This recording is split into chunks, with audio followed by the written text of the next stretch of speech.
সুফি বা তাসওয়াফ কি? আরবিতে ব্যক্তিবাচক বিশেষ্য সুফি, মুতাসাইফ বলা হয়ে থাকে। সকল বিশ্বমানবতার কল্যাণ হোক।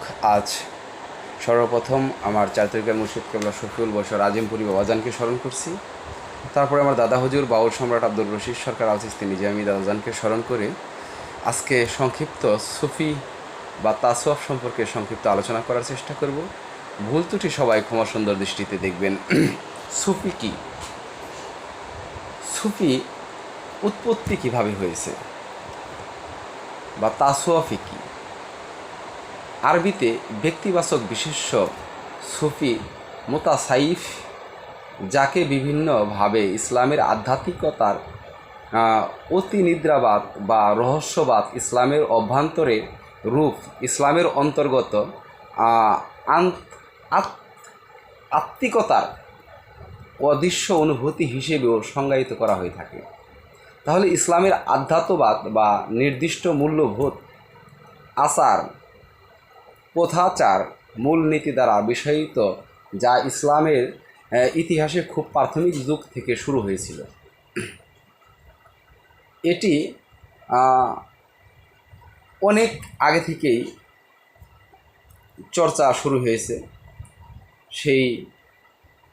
এটির বিশেষ করে বেশি সুফিবাদে বেশি প্রচলিত হয়েছে আপনার ঈসা মসিহর এখান থেকে বা এর আগে থেকেও তৈরি হয়েছে। আর এখানে সুফিবাদের চর্চাকারীদের সুফি বলে আখ্যায়িত করা হয়ে থাকে। আরবি বহুবচনে সুফিবাদের কয়েকটি শব্দ আছে, যে সমস্ত শব্দগুলো থেকে এই সুফিবাদটা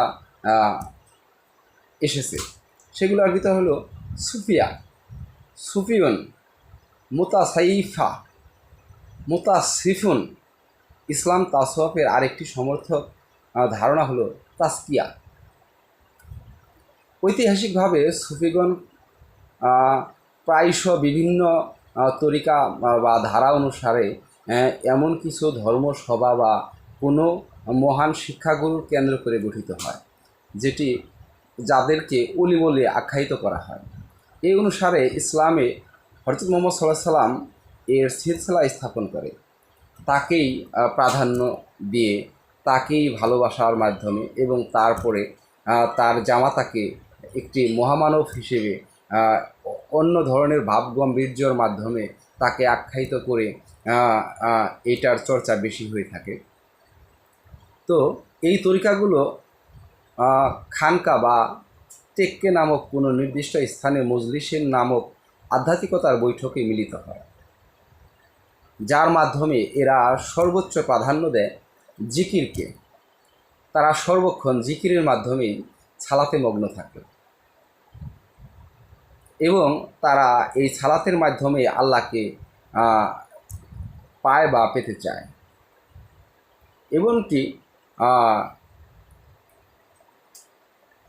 তারা এই সুফিগণ এমনভাবে আবাদত করে, তারা মনে করে যে এমনভাবে আবাদত করো যেন আল্লাহকে তুমি দেখতেছ, আর তাও যদি তুমি না পারো তাহলে আল্লাহ যেন তোমাকে দেখতেছে, এমন একটি ভাব গাম্ভীর্য নিয়ে তারা আবাদত বন্দিগি করে থাকেন। তো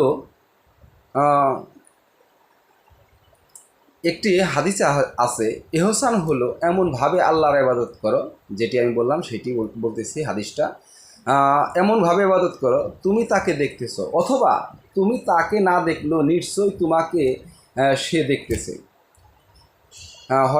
সুফিগণ হযরত মুহাম্মদ সাল্লাল্লাহু আলাইহি ওয়াসাল্লামকে আল এহসান বা আল কামিল, প্রথম ব্যক্তি যিনি আল্লাহর নৈতিকতা সম্পর্কে পরিপূর্ণ ব্যাখ্যা করেছেন বলে আখ্যায়িত করে থাকেন। তো সুফি ধারাটা এমনই একটা ধারা, যে ধারার মাধ্যমে মানুষ সহজ সরল জীবনযাপন পছন্দ করেন। তারা কর্কটপন্থী বা ককরট বা হার্ট যে আল্লাহপ্রাপ্ত বিষয়গুলো, এগুলো তারা এড়িয়ে চলার চেষ্টা করে। তারা প্রেম এবং ভালোবাসার মাধ্যমে, মানব প্রেমের মাধ্যমে, সৃষ্টি জগৎকে ভালোবাসার মাধ্যমে তারা আল্লাহ রাসূলকে পেতে চায় এবং আল্লাহর সাথে দিদার লাভ করতে চায় এবং তারা অতি সাধারণভাবে জীবনযাপন করতে চায়। তো দেখা গেছে কি, আসুন পরবর্তী আরেকটু এগিয়ে যাই। সকল সুফি তরিকত মুহাম্মদ সাল্লাল্লাহু আলাইহি সাল্লামের কাছ থেকে পাওয়া। তাদের অধিকাংশ অনুশাসন তার চাচাতো ভাই ও জামাতা হযরত আলী আলাইহিস সালামের বরাতে গ্রহণ করে থাকেন। যদিও প্রাচীন ও মধ্যযুগে সুফি সিংহভাগ ছিল সুন্নি, ইসলাম অনুসারে মধ্যযুগ শেষ ভাগে শিয়া ইসলাম পরিমণ্ডিত ভেতরেও কিছু সুফি ধারার বিকাশ ঘটে। তো এই যে বিষয়গুলা টোটালি ইসলামকে প্রসারের জন্য, ইসলামকে আরও বিস্তার লাভের জন্য সর্বোচ্চ ভূমিকা সুফিগণের। আরব দেশের পর তুর্কি, ফার্সি, আমাদের এশিয়া মহাদেশ, বিশেষ করে ভারত, পাকিস্তান, বাংলাদেশ, তারপরে বিশ্বের অন্যান্য যে রাষ্ট্রগুলা, এগুলায় সুফিবাদের মাধ্যমে ইসলাম প্রচার হয়েছে। কারণ আরব দেশ এবং আনুষাঙ্গিক কিছু রাষ্ট্র ব্যতীত দয়াল নবী কোথাও যান নাই এবং তার সাহাবারও অনেক দূর পর্যন্ত যান নাই। তো এই বাকি দেশগুলা সুফিবাদের মাধ্যমে ইসলামকে প্রচার করা হয়েছে। তো সুফিবাদ ইসলামের গুরুত্বপূর্ণ একটি স্থান।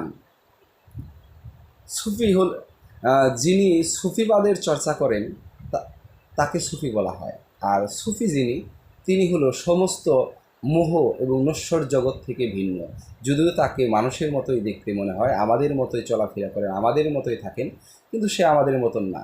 সে অতি